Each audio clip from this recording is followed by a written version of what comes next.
Oh, welcome back. We are here at the NXL. My guest is coming in. This is Eddie Dawes. Eddie is coming in off of a really huge victory over DMG. Yes, sir. Yes, Eddie, sir. you want to introduce yourself to the audience? Yeah, hi. I'm Eddie Dawes. I play for Greenville Growl. Just got off the 7-2 win, like you were saying. So, Yeah. Somewhat familiar face to the booth. I did this probably the first time, I don't know, Philadelphia 4 or 5 years ago. Probably going to be a little rusty, but, you know. I think you'll do okay. Your voice box is still working. You'll be fine. There you you know go. the game. Yeah. Eddie and Greenville Growl just came off of a big win over DMG. This is your second game today. How'd the first game go? That was actually the first one. Oh, that was first. Yeah, so I might have to dip out a little early on you because we got Sea Dogs got second. the next match. So I know Sea Dogs won their first game. They're coming in as the second seed in our bracket, or the top seed in our Yeah. bracket, second overall. Yep. So that's definitely the hardest one on paper for us. So then would you like me to start some Sea Dog drama? Sure. So I consider myself now part of the media, and as such, I have a responsibility to the fans to call out injustices. They are listed, their hometown is Kitchener, Ontario. The Royal City Sea Dogs, go look it up. It's landlocked on all four sides. Okay. So I don't know how they get away with calling themselves Sea Dogs, nor are they near a sea. Lake Erie is the closest lake they got. They're posers. Nothing about it is Sea Dog. Oh, my God. Yeah, if you're listening to this Royal City Sea Dogs, come at me, okay? We all that. Google map it, Kitchener, Ontario. Total frauds. So who do we have first on this on the split here? So we're going to have Nasty versus Infectious. Infectious on the right, Nasty on the left. Okay. Let's see this break, yeah.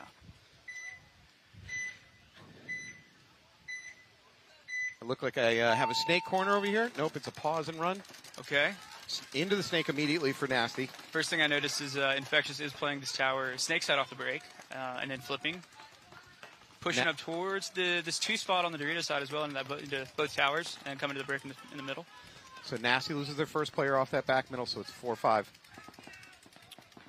Infectious gets a player into the brick as a real antidote to this snake, and he's locked onto it. But the snake player for Nasty is not going to come out and fight with him. I don't know if we know where the Infectious player is for Nasty.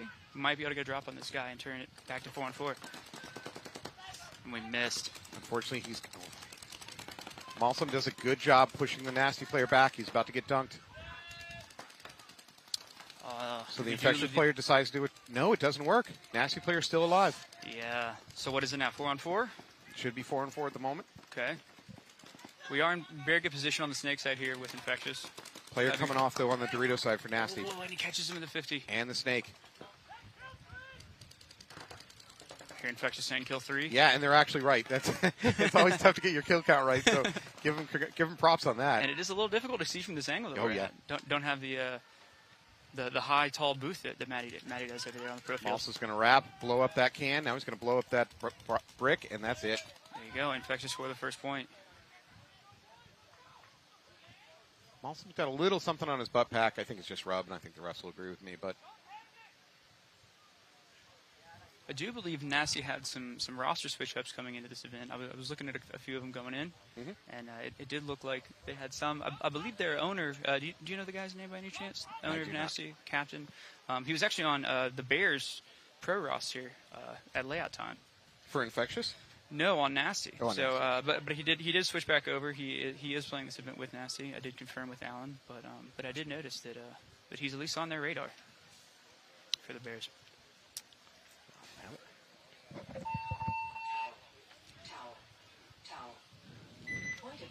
All right. I don't like that either. Nasty seems like they let about 20 extra seconds roll off the clock there. Yeah, although, to be fair, it looked like they were going to go ahead and punch the buzzer, which, as a coach, and I'm not a coach, nobody would let me coach, but if they're going to hit the buzzer, I'm going to let them, right? Because there's a chance they got a hit on a pack or something like that. There's always the chance of something happening But once they signal they're not going to hit the buzzer, then you go ahead and towel it. So now, again, to be fair, at the beginning of the match, that's game one. You're not 100% certain whether you need more or less time at the end of the match yet. Mm-hmm. It's true. Now we have Denver Altitude to the right, Midwest Saints to the left. Got my buddy Kunane over here, North Carolina boy, moving out to Denver. You have not learned as a commentator, you never compliment a player. That just gets them killed. Good luck, Will. Midwest Saints, a little bit of a trip and fall. It's going to now middle player's going to take the walk. Okay. Has Altitude dropped anybody? Nope. I think we are 4-5 in favor of Altitude. Okay, yes. The commentator's curse has not hit yet. It's coming. All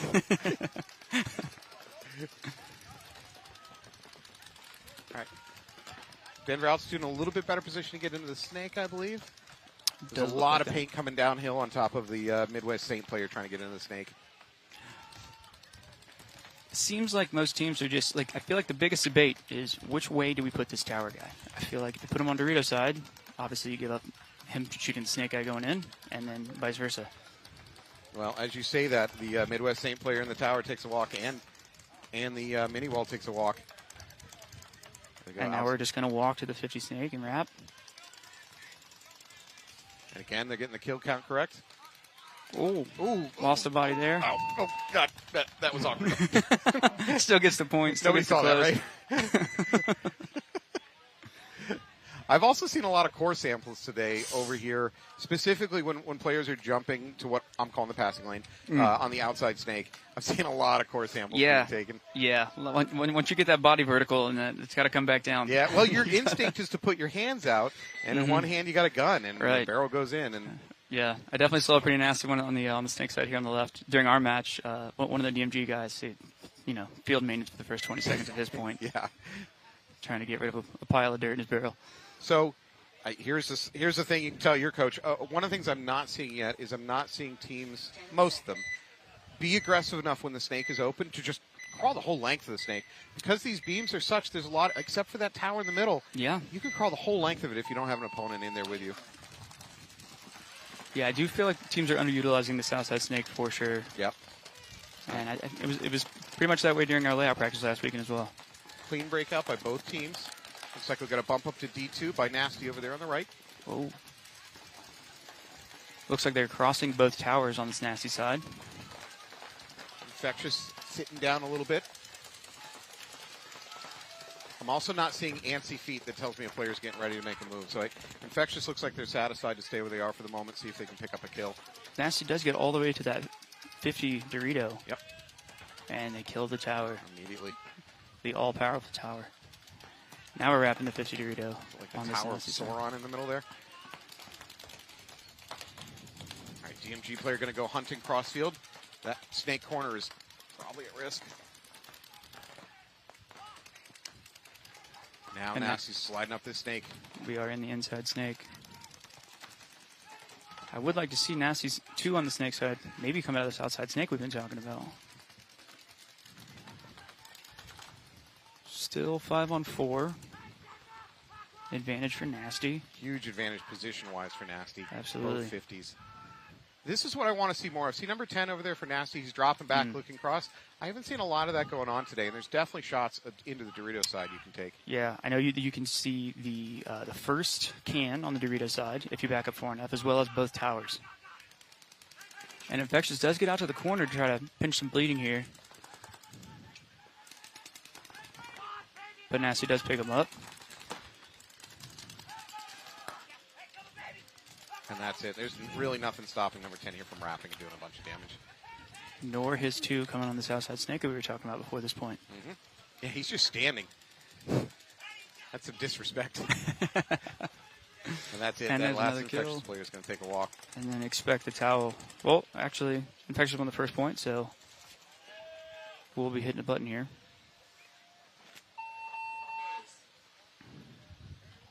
All right, well, I don't have a single theme for what went wrong for Infectious that game. It seemed like they just lost some players. They did. Nasty did get pretty far wide on the Dorito side pretty early, so I don't know if they picked up the guy getting all the way to Dorito 2 off the break or not, but they didn't hold their lanes well enough, let Nasty get through them. Yeah.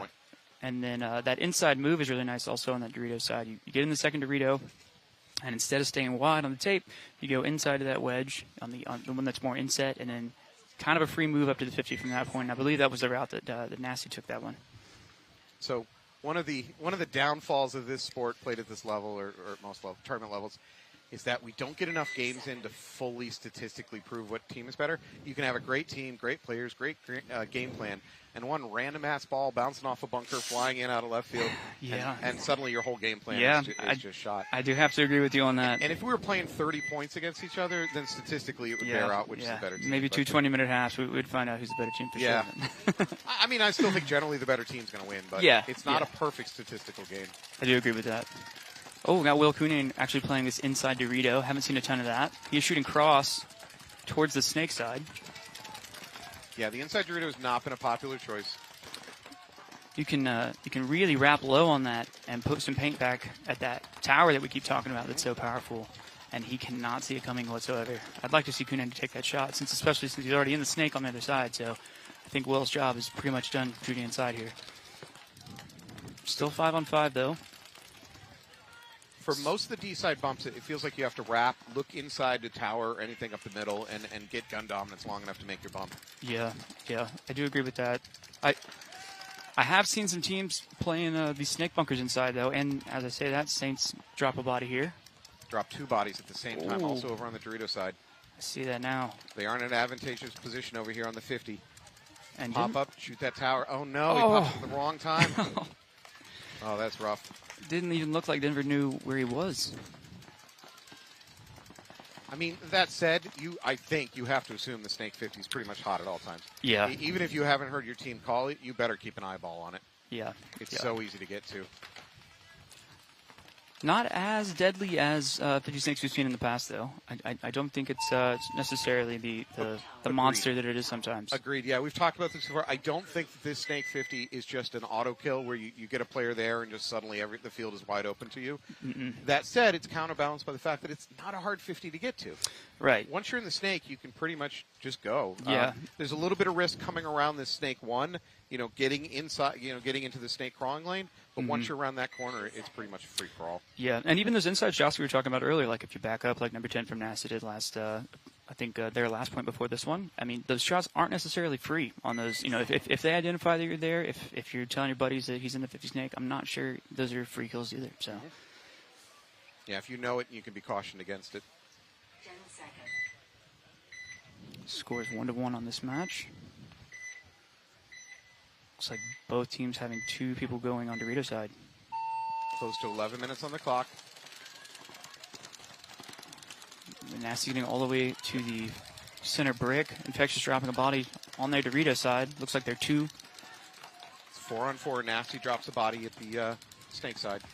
But even without his partner, Infectious' front Dorito player gets all the way down to Dorito 2. Yep. Have you found that the bump from D1 to D2 is almost free? There's not much that can shoot into that. There really isn't. It seems. I mentioned earlier that both of the Snake, so the Snake insert bunker as well as the first bunker of the inside Snake, if they shoot cross, they can see you just about the whole way. That does give up your Snake attack in most cases, but focusing on that.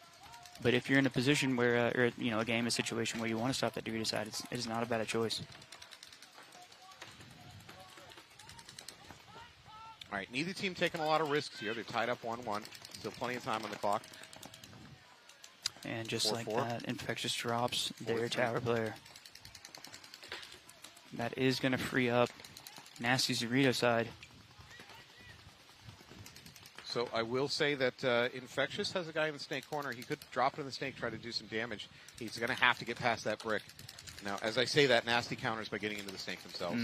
So that door may have just shut. I think it has. I can't see Infectious' last body. Looking for it.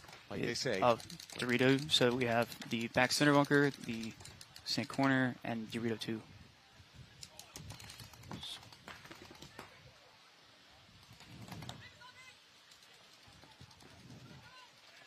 Nasty Snake player looking across. They still have that Dorito corner. He's going to do a drop back. I suspect he's going to pop maybe over the beam and make a crawl. Interesting. Do you think he thought he was about to get bunkered, so he pulled back? I'm not sure. I mean, unless he's already thinking ahead of time, considering that he's probably going to win this point. He knows that his team is up 5-on-3, I believe. So maybe it is just a step back, kill some extra clock. You know what? It totally works. He drops back to S2. He looks cross, blows up the Dorito 2. So that's what he was going to go do. All right, he's operating on a whole other level than you and I, Eddie. Yeah. What yes, are we he doing is. commenting on this? Yeah. Oh, he's killing clock. No, he's killing people. Yeah. So Nasty is going to close this one out now and expect a towel from New York Infectious. There you go. You called it. I don't know where these teams practiced last weekend. I know Infectious practiced last event with us in Virginia, with alongside the Bears, and I believe Nasty has their own field somewhere. Ooh, a trophy. That trophy down.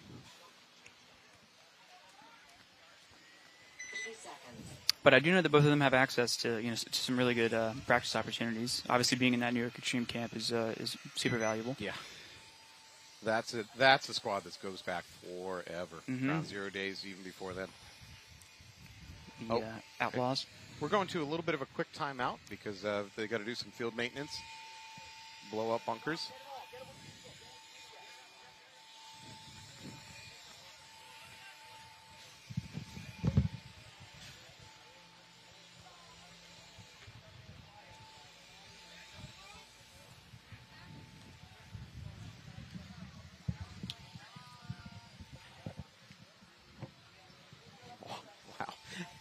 Take a look. I'm taking a look over there on that on the right side of the field. I can tell which ref is the laydown ref because he is just filthy. Oh no! As hard a job as it is to be a ref out there, being a laydown ref is maybe one of the worst because when you get shot, it's always in the head. It's always right in the dome. So do they? I mean, this sounds naive, maybe. Do they have standard positions for refs? Do they show up and then they go, hey, you're the laydown guy today, you're the chrono guy today, or did they know going into it? So this crew, I believe, is not a pre-assembled crew. I think they're bits and pieces from around the world because he said there are a lot of countries representing. Gotcha. So, unless you volunteer, you're probably getting volunteered to go do a laydown position. This is not a criticism because I don't think there's any reffing crew that really does this I've seen. But I'd like to see the refs recognize game situations that are going to result in a crazy run-through attempt, and maybe shift their reffing resources to the team that's about to get run on, as opposed to just having the standard formation. Yeah, team that's down points and they've got 30 seconds on the clock. Some chaos will happen here. They're going to have to do a crazy run-through, so you might as well shift your refs over to the side of the field that the run-through's coming at. So altitude up 2-0 in this one. There is actually, was that 12? Yeah, 20 12 left on the clock? So I couldn't see the one. In paintball time, hours of time still on the clock. Now, one thing that we found in practice, we didn't, and I feel like it's the case on a lot of layouts where if you try to get up on points and hold and not move, it's very hard to win. When you go into a mindset of kill the clock and you play the pocket, it doesn't always work out. Most times it doesn't. I don't know if that's layout or that is just the nature of paintball teams in practice. You're a shark. You always swim forward in this sport, and practicing holding while teams practice it, I still don't think they're as good as just attacking and trying to win. No. A pod trick being attempted.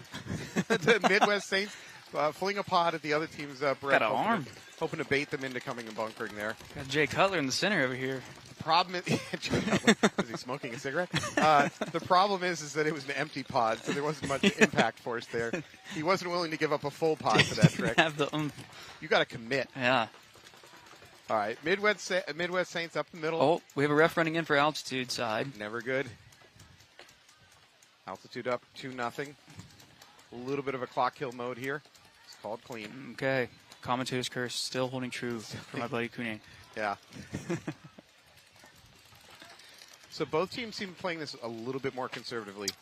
People aren't making bumps. They're not doing wild attacks. They seem to be willing to dig in a little bit. Yeah, and the only problem with that is only one team is winning. So I agree with Altitude doing it, but I'm not sure about the Saints doing this. If the Saints are down by 1 point, I wouldn't say sense of urgency at this point in time. But down 2 points, you might want to crank up the urgency a little bit. Yeah. I think we have a hopper down in the backfield of Altitude. Looks like he's doing some surgery. See that. I believe Saints are also down a body, correct? I think it's 5-on-4 currently. Well, as you say that, another player peels off the Dorito side. There we go. So for the Saints, we definitely have the brick in the middle. We've got that mini temple towards the back middle. I do see Mingo, my ex-ML Kings teammate, holding it down in the back. It sounds like you're describing a divorce. There's a lot of things you need to talk to. I'll listen. I'm happy to. That's the reason why I came in here today. All right, so Midwest Saints down body. Oh, at least they're up into the S2. Altitude fills out to this snake corner. And we're going to have to start thinking about maybe blowing the horn here and saving the clock for the Saints. Definitely a conversation in the pit right now, I would imagine. So we are at close to 10 minutes. Still a lot of time on the clock. I'm not sure I'm at panic mode yet. But you know what? If they lose another body, maybe that's the time to whistle it. Yeah, absolutely there. Yeah, I mean, if you're the coach of the Saints and you're watching Altitude's behavior, you know they're trying to kill clock. Absolutely. Right? I think you could tell straight from their breakout that they had a game plan, and it was play the pocket, get a kill, and slow down. So if your guys can't do something to win the game soon, and if you lose a body, then I think I'm with you. I think you towel out of it. Kind of like resetting the chessboard and let's try again. Mm-hmm. Might be time. Just think Denver's position here is much, much stronger. Obviously, having the two-body advantage helps, but where they are as well. Now, I don't think they can move on the Dorito side just based off of where their center brick's playing. But if Denver clears this guy out, I mean... Denver has a huge advantage playing at sea level and all the extra oxygen they're receiving right now. That's what it is. That should not be discounted. The cardio is unreal. All right. So for the Midwest Saints, they got the S2 hot. I got to say, he's really kind of pinned. I wouldn't mind seeing him just drop and crawling out of there, either forward or backwards. Just try something different. Yeah. Denver's pretty well locked onto him. Especially now with some movement on this Denver side towards the Doritos. Yep. And on top of it, you got to push. You're down by 0-2, and the clock is just bleeding away. Yeah, we got to get a pick. Frankly, if you think you can do it unseen, you might also jump the beam and get to the outside, the passing lane, and see if you can blow it open. Yeah, we could see Mingo slide out behind him. I mean, I believe Mingo has a mirror. Oh, nope. Actually, Denver's guy has already swung out to the south side snake. Yep, that door closed. What did they say? When God closes a door, Denver altitude closes a window? I think that's the saying. Yeah. Last time I heard it, that's what it was. Dorito side is completely blown open on the Saints. My internal clock is ticking. I mean, it feels like a long point, and it's been a very, very long point. But again, we're at 7.5. I've just been in too many pits where you look at each other and go, should we blow it? Should we Yeah. blow it? And then 7 minutes go by, and you're like, we should have blown it. Yeah, we should have blown it a while We ago. talked about it the first time. So there's the sunk cost fallacy that the economists talk about, where you've committed a bunch of resources to a thing that's kind of a losing thing, and you're not willing to cut bait on it. And maybe that's what this point is, right? Midwest Saints is just, we've sunk so much time into this point. Yeah. Just throwing the towel in on it just feels like such a waste. Oh, there's a counter pod trick. Denver altitude also tries the pod trick, throws it at the Saints bunker. I don't think the Saints even noticed it. Was it full? I missed it. No, yes, again, it was an empty pod, so rookies. it doesn't work. Now we have to blow the horn. Losing the center break player. Yeah, Saints got completely blown open. Towel out.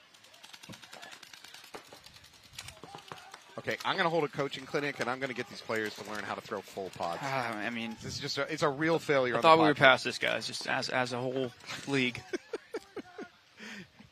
Is there any rules against you taking a full pod of, say, concrete onto the field with you? Just how can we get more dense? Ooh, there we go. Altitude player slides up to that middle brick on the other team's side. Believe that is CJ, maybe? This S2 is in a world of hurt. There it is. There we go. Yeah. Kunan actually ending up all the way over on the snake side. All right, everything about that really was not good for the Saints. So obviously they lose the point. That's the first problem. They're going to be 0-3, and then they've got about 6 minutes left on the clock. That was easily a 6 or 7 minute.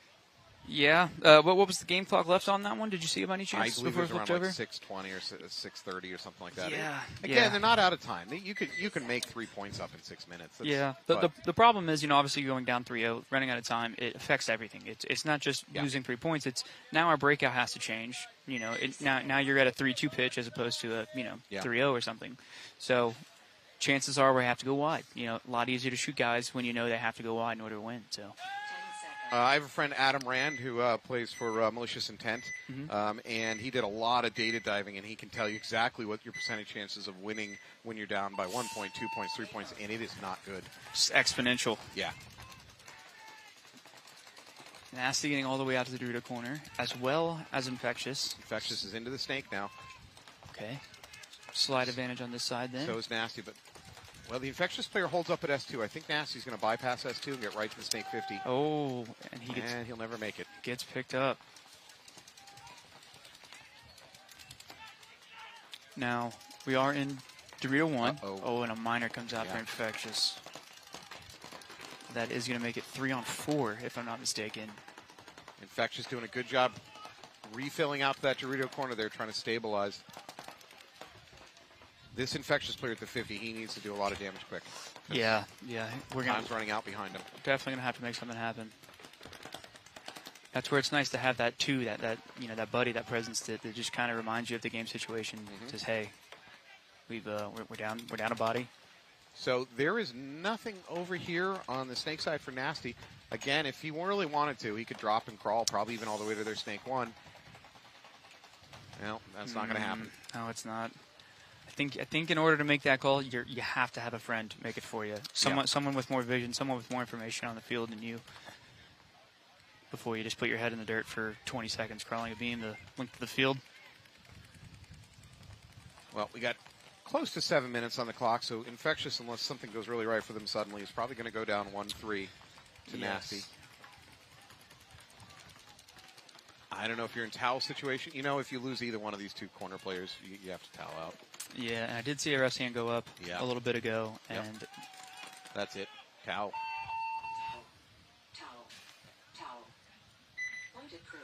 So I do think there's an opportunity there for the Infectious player at the 50 snake.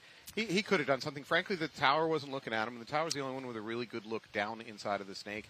He might have been able, or even drop back, jump over the beam, and crawl outside. Yeah, because I think if you do it from an earlier position in the snake, the likelihood of them catching, like seeing a foot fly over the beam and kind of picking up on it is a lot less likely. So I think there was definitely the move. Again, I just feel like your 2 has to be the one who goes, hey, they're not wider than this bunker. This guy's not looking at you. I think this is the chance to jump in. It's It's very hard to be the front player when you don't have those eyes up off the break. Pretty much during the entire match, your head's in the dirt. Hard to know that chance. So when I've seen layouts like this, oftentimes I've had teams that we've had a code word that's telling our snake guy, now is the time to say jump that beam and crawl the whole length. But instead of a single word, we use a range. We'll just say snack foods. That way the other team can't hone in on the fact that one game you say Dorito, the next game you say, I don't know. Yeah. Fritos. This is good. Yeah. All right, what's not good is two players walking off the field. For Denver, Saints, I believe, dropped one person so far, if I'm not mistaken. So we have D1 about to be filled. We have the Dorito side tower, home, snake corner. No, they're up at the they got 5 alive. Oh, and they. Oh, you're right. 50. I missed this guy in the middle of the field. Yeah, so did Denver altitude. So don't feel bad. He does get picked up, however, but the damage is done. It's just that's it. I believe that's all 5 dead for altitude. And Mingo. Am I wrong? Just making sure that the ghost body and the snake doesn't stand up. Now that is it. They're just going to walk it in, hit the buzzer. All right, now we're on the board. Saints are in the game. Going to have 5:17 left to work with. Yep. So we are challenging our viewers this weekend to read the clock on the screen. We apologize. We know it's white on white. For those of you that are colorblind, apparently time is infinite because you're never picking up on that. I'm like bending down, trying to get a better angle. Yeah, we're doing the same thing. All right, so we got 6.5 on the clock. Infectious needs a couple points. This is doable. 2 points down is not the end of the world. No. That said, I don't think this field's real fast. I don't either, but it is hard for me to say that because we did just have a 7-2 game. They went to X-Ball. That's true. That's true. But I agree with you. I think in general it is a slightly slower field. Okay, this partnership has been going too well, so I'm going to throw you a flaming bag of poo. To be fair, DMG got a lot of penalties that game. They did. That did not help them. And they were all minors, which could have just been, hey, I didn't know my pack was hit or something. Yeah. They weren't. None of them were majors. I'm not saying that you didn't shoot them, so it's totally your reason that you got the minors. Absolutely. It was something in the meeting, but before you came and grabbed me to come in the booth with you, we definitely said, hey, like they kind of gave us some points there, I think. So got to be mindful of that moving forward in our tournament. All right, Nasty on the list. Nasty 5 alive. I think we might have dropped a New York Infectious player already. No? I think they did. I mean, if just listening to the number of paintballs flying in the air, there's got to be somebody dead. The home player's asking for a check. Yeah, that's a very yellow headband. And that's it. He's out. Okay. So now we are down to Infectious. I don't know if they've lost the center tower player or if they just decided not to play it, but it has not been occupied. Nasty. I think Nasty's in a little bit of a lockdown mode. Obviously, kill a little bit of clock. We're at 5, just under 6. I do see a Nasty player walking off on the Dorito side. And I'm a big fan of this hop the beam thing that this Infectious player just did. And I don't know whether that nasty tower is shooting. Oh, it doesn't matter. He's dead. He was shooting the S2. I don't know if it was just preventative or if he really thought that the Infextious player was there. Yeah, I don't think that angle. Like if he's trying to do a bounce shot off of his snake down the tape, maybe it's just much too sharp of an angle for it to come in. All right, nasty player going to drop. I think he's going to do the outside crawl. Oh, frankly, if he does, it's wide open. He's got to keep his butt down, though. Fritos, Doritos. Got to keep your butt down. He does have a friend playing that inside Dorito. I believe it's 2-on-2. Don't. No, I think he just gave it up. He popped his head up to take a look. That's a mistake. You are in. He just gave it up. He just gave up the element of surprise. Now we got to live behind our gun because this guy is going to slip out. Go, jump the beam, jump the beam, jump the beam. Oh, and he got blown up. This is also one of these layouts. I mean, with the addition of all the new beams in the new bunker kit this season, I mean, it's so beneficial to have so many ones for the snake side. I didn't know there were this many beams available in the field kit. When I saw this field layout, I'm like, well, I don't know how anybody's going to practice because none of these fields have this many beams. I was wrong.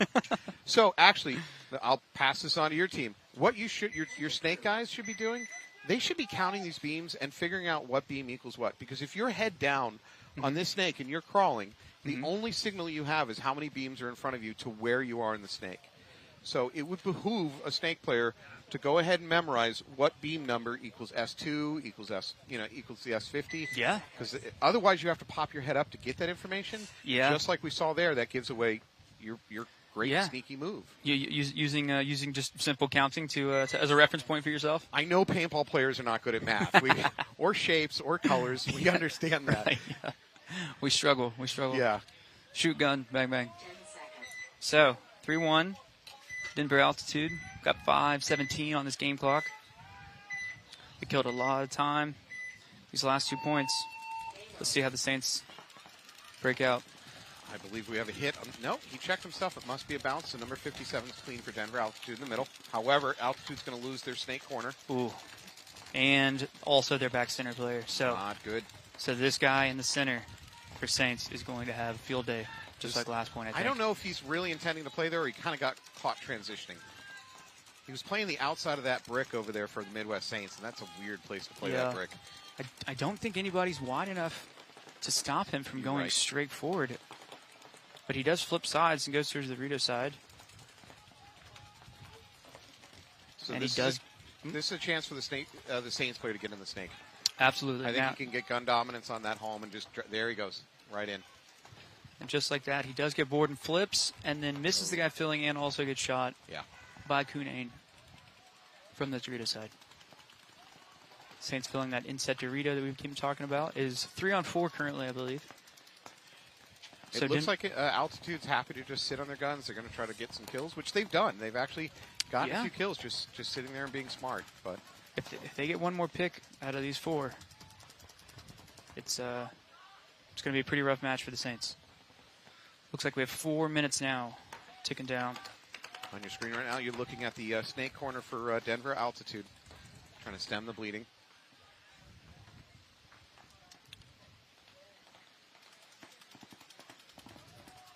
To me, it seems like the hole right now, or if you were to say someone would have the ball, I would say that it would be the 2 on the Saints team. I think this guy in the corner back here needs to get out of there, needs to apply pressure from some other position to help me go out. He could slide up the middle and do a better job of protecting his snake player from getting bunkered. Absolutely. I've seen some teams when they want to do that, protect their snake player, they'll actually go to this angled wall at the end of their snake, and they can then cross inside and protect their player from getting bunkered. Yeah, you do have a good shot. I mean, back and forth with one another at the center brick. I know from that bunker. If you're looking inside. Oh, he's looking for that. He got it. He got the kill in that center tower. So 4-on-2. Big kill for Midwest Saints. Altitude counters by moving up to that D2. It doesn't work. He gets picked off. Wasn't I saying it's a free bump? Apparently not. All right, not fully free. Midwest Saints are going to bring this game. Oh, God. Whoa. Midwest Saint tripped over. After he hit the buzzer, he tripped over one of the cords and pretty much hip tackled the ref. Still shooting. Looks like it's going to be a clean hang. So hang. now only down by a point. So maybe that point that they killed 7 minutes. We were kind of critical of whether they should blow the horn or not. Maybe it won't come back to haunt them. Never apologize as a webcaster. The comment thread will be all over you, Eddie. Come on, man. Just stay strong. Rookie move. Stay strong. Never admit to your mistakes. Head down. Move forward. Yeah, never happened. I'll call to the production van. I'll edit that out. Thank you. It'll never have Thank happened. you. Yeah. All right, so we've got 4.5 on the clock. Infectious 2-3. My short commentating career was already in jeopardy. This is not for you. You're going to have to go into hiding. Yep. All right, so 3-2, you said. Yeah. Nasty's up by a point. I've watched Nasty today put together some real aggressive game plans. I wouldn't hold if I were them. I'd go ahead and try to win the game. I agree. Here we go, Just Infectious. Infectious, really widespread. They lose their snake corner player on the run out. We do get over to the Dorito corner for both teams again. Seems like it's much easier to make than our practices were. This Dorito corner, that is. It could also be a dedication of resources. If the other team's really, really intent on stopping the snake, it might be easier to get out to the other corner just because teams aren't dedicating the resources. Yeah. And just like that, Infectious does lose that corner player. Nasty into the snake. They're going to be at the snake 50 here in a couple seconds. The New York Infectious player at the end of the snake has no idea. There it is. And he picks him up. Knowledge is power. Now we can wrap. He does pick up the guy filling to the corner, but he gets shot. It's a big loss for Nasty. He was prepared to do a lot of damage. I think he did get the information out to his buddies, though, at least before he died. So took his final walk to the pit in the sky. And Infectious is going to lose their center tower, and I think it's just going to be a concession. Infectious is going to towel out. They're going to drop to 2 and 4 against Nasty. There's going to be 3.5 on the clock. It's not the end of the world yet. You're down 2 points. No. But again, so what we're saying, you did play a game that was 7-2, but I feel like layout's been pretty slow. It's fast to get to the 50, right? But because the 50 snake doesn't just kill everything, the game actually kind of slows down a little bit. Yeah. I'm not seeing a lot of blowout, quick games without penalties. Right. Yeah. And it's another thing too. We talk about the counter punch kind of thing. Paintball is very common thing. Like, okay, so you get your snake person in position. Now the gun shift or resources switch, if you want to word it that way. And then now that maybe there's a hole in the middle of the field or the Dorito side. But if it's not that big of a deal to get to the 50 snake, then what's the point of shifting the gun to it? So you can stay on that Dorito side. And it does stay slow. All right, 2:43 on the clock. Denver Altitude up by 1 point over the Saints. Ooh, 5 alive. Well, 5 alive for Altitude, not for the Saints. And Saints lose the guy going up to the tower, and they do decide to double the back center. Actually, Altitude lost the player also. Okay, so we're 4-on-4. Saints have got to get out of that double up. Yeah, there we go. And we do slide out to the corner. Ref calls him clean. Gets a reload in. We are 4 up. So 4 on floor. 2:15 on the clock. We are the other enemy for Saints right now is that clock. Absolutely. Saints do get out of the corner. Altitude up to that middle brick. That is a really good hold brick, especially on the Dorito side. I was going to ask you which side do you prefer based off the games you've seen today? I mean, I think that brick has done a lot more damage on Dorito side. I think the Dorito has a very hard time dealing with that brick. Yeah. Now, that said, the snake's more important, but you're more likely to get kills looking at Dorito side. Yeah, I agree. Your coach is calling me an idiot right now somewhere.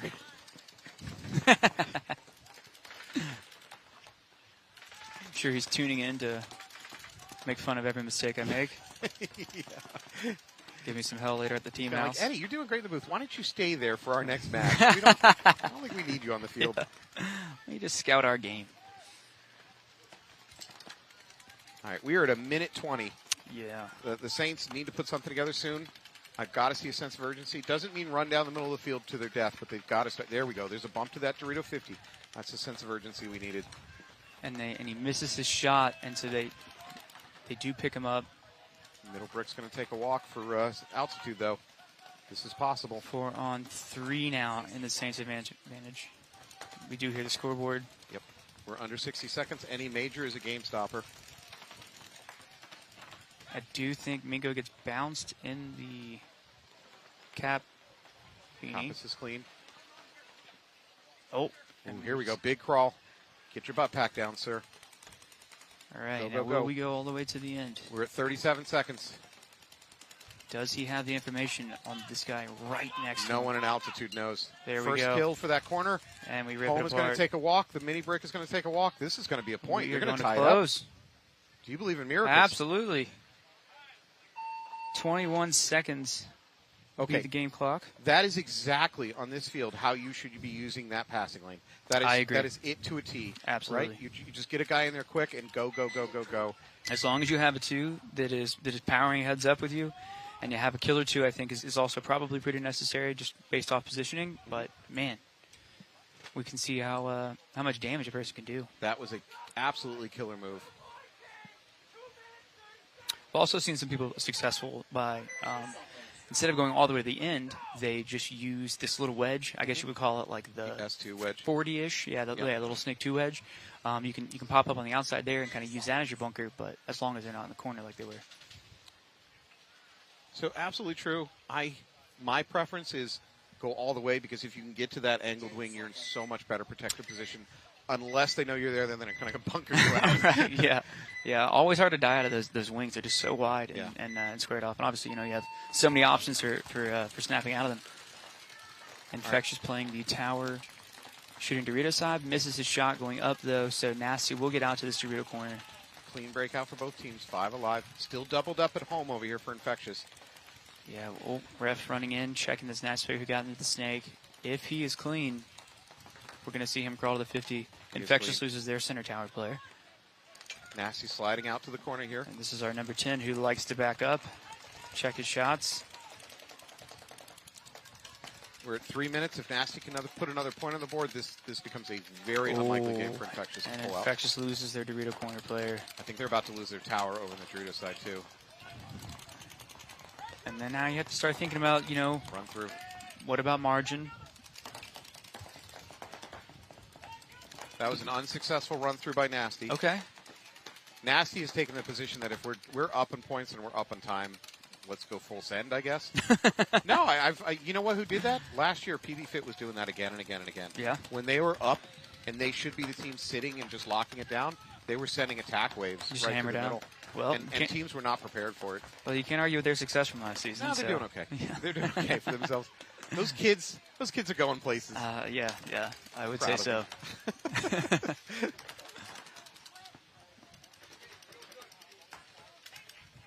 All right, we're at the 2-minute mark. This is not what Infectious needs. No, I don't like to see this the snake corner guy looking inside. I know he's trying to stop this Dorito push from Nasty, but we're losing. Would you towel if you're Infectious? You're down by 2 already. We're under 2 minutes. Or do you get to the point where you can't put together 3 points with what's time left? You just let it. How run? was Infectious' first game? I'm going to have to give me a minute. Let me get my crack research division on top of that. That would be Samsung. So if they won their first game, I would probably say, hey guys, let's maybe want to kill the clock out, save the margin, but also not going to look like it's going to be their choice. And they do decide to towel. So Infectious will go down 5-2 here, minute 24 on the clock.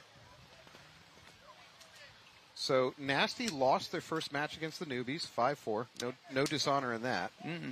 Right, New York Infectious. They're likely going to lose this match. Okay. Yeah. Let's see. I'm not sure. With a -1 margin, I'm thinking maybe. I still feel like we just live for another day. You win your both games tomorrow. You get a high margin, and then maybe squeak in. I think this might be Infectious's only Infectious. Infecti? Infecti. How do you plural that? I think this might be their only game today. Oh, well, they'd have to have 2. You would think so, unless they're going to stack up 3 games tomorrow. Yeah. All right. I'm going to watch this point. Okay. And then I will have That's to get good. ready for my webcast. for my Sea Dogs. Probably watch the. I will have to leave a little early here to go get ready for my Sea Dogs match. Gotta so go. I am already getting yelled at. Midwest Saints versus Denver Altitude. Oh, and Saints try to go extremely far on the Dorito side. They're down 3. Altitude's going to be able to win this point. There's 12 seconds. They're going to have to sprint. I think they're going to push this button. Oh yeah, Altitude it's going to be close. This is drama. 3. There they go. Wow, that is 1 second on the clock. Eddie, thank you so much. You got to get to your game. Yes, thank you. Thank you for having me. Everybody root on Eddie. He's going to be out there in the field in just a minute, unless his coach has come to his senses.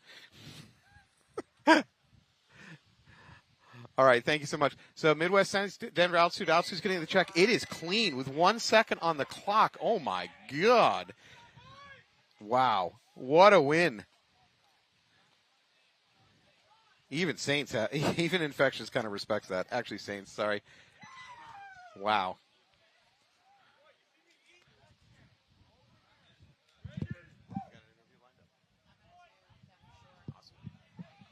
All right, what a come-from-behind win. Our reporter, Nicole, is going to see if she can track down one of their players and maybe get an interview with them. They've got to be happy about that one. All right, so we're going to go back to the New York Infectious versus Nasty game. Not a lot of time on the clock, minute 24. Realistically, Infectious probably can't pull this off at this point. It would take a bit of a miracle, although we did just see a miracle with what Altitude did, so never know.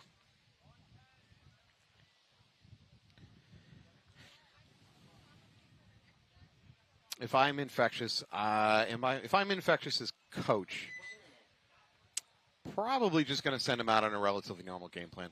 I don't think you're going to learn a lot from a crazy up the middle, throw a bunch of bodies at the other team. There's not enough time to realistically bring the match back. So you might as well use this point as a training for your next match. Maybe try a different breakout. Maybe look for a running lane or a shooting lane that you haven't explored yet. That's probably the best value you're going to get out of this. For Nasty, of course, they might want the point so that they can help their point differential and maybe get into the playoffs off of that. Nasty did lose their first game today against the Newbies, which there's really no dishonor in that. Newbies are a damn good team. So is Nasty. And it was a tight game, 5-4.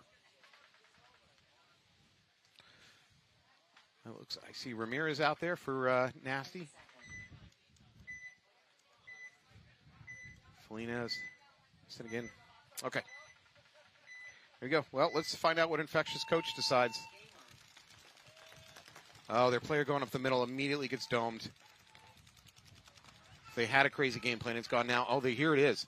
Infectious player is probably going to try to crawl the whole length, which is a great. It doesn't work.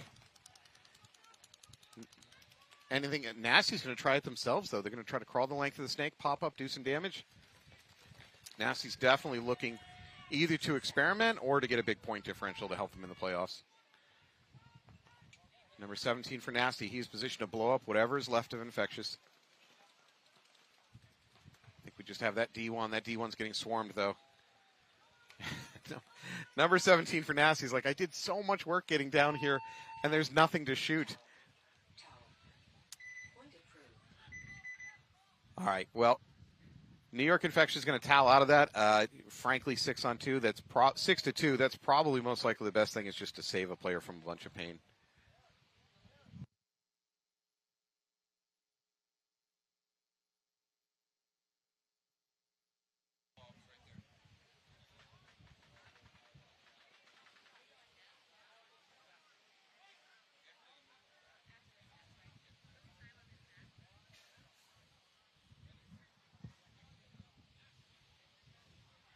All right, well, this is academic. We're at 42 seconds left. They're down by 4 points.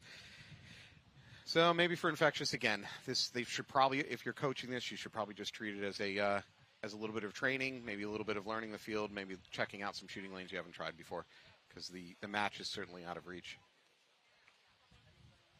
I do want to thank Eddie Dawes for coming over here and jumping in. That was very gracious of him. If you stick around, which you should stick around, we're going to see him playing in the next match.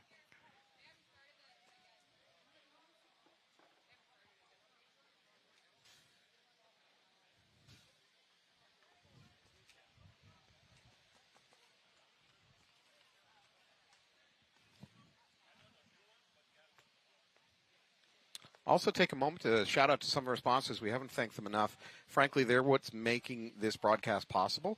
Companies like Infamous, Valken. Valken, we're going to be joined by Fabio Turcano, one of the reps, to cover a game. Sup Air, GI Sports, Lone Wolf. Lone Wolf, of course, sponsor the entire field. You see their logo on every single bunker. Hormesis, Gel Blaster, Carbon. I believe we're going to have Walker from Carbon joining us at some point. We got Virtue, Eclipse, HK Mari, and Dye. Really, thank those guys if you can. Support them because they're what supports this. Without it, we would not have a broadcast. All right, let's see what experiment Infectious runs. Infectious 5 alive in, though. That's a good start. Uh-oh, there's a minor over here on Nasty. Not that they care that much. Infectious up to the 50 real quick. There is a, yeah. They're just going to run a train right through the middle, see if they can pull something up. Number 52 goes to his death. Infectious Snake player trades with the other Nasty player. 13-12 seconds on the clock. This is probably just going to go to time. The game is going to most likely remain 6-2. Give credit to Infectious. They tried some stuff there. And that is it. So Nasty is going to roll to a win on this one. They really dominant performance. They did great job working their way up the snake. A lot of attacking. They deserved it, and they needed it, right? Because they lost the first game against the newbies. So 1-1 going into tomorrow.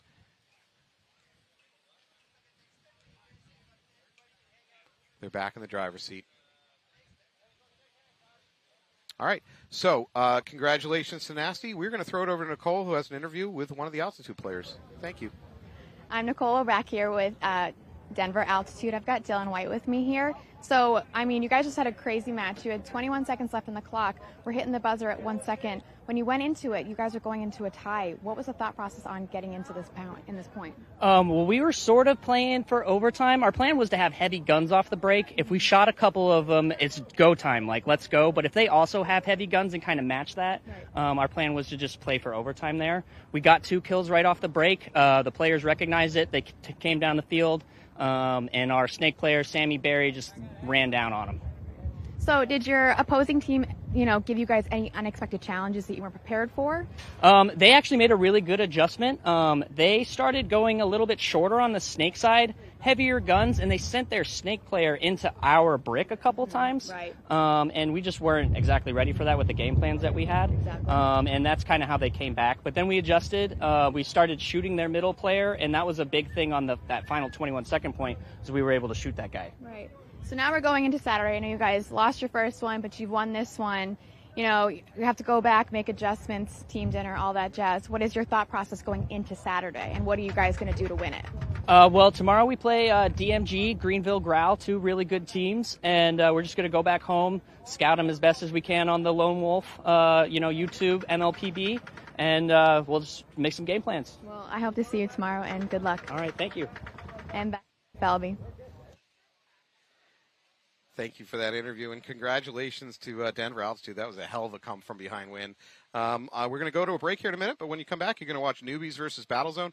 Battlezone's got a tall order in front of them. Newbies are a hell of a team, and they're playing great right now. You're also going to see Royal City Sea Dogs versus Greenville Growl. Greenville Growl coming off a dominant win versus DMG, 7-2. We just had Eddie Dawes in the booth with us from Greenville Growl, and he's going to be on the field.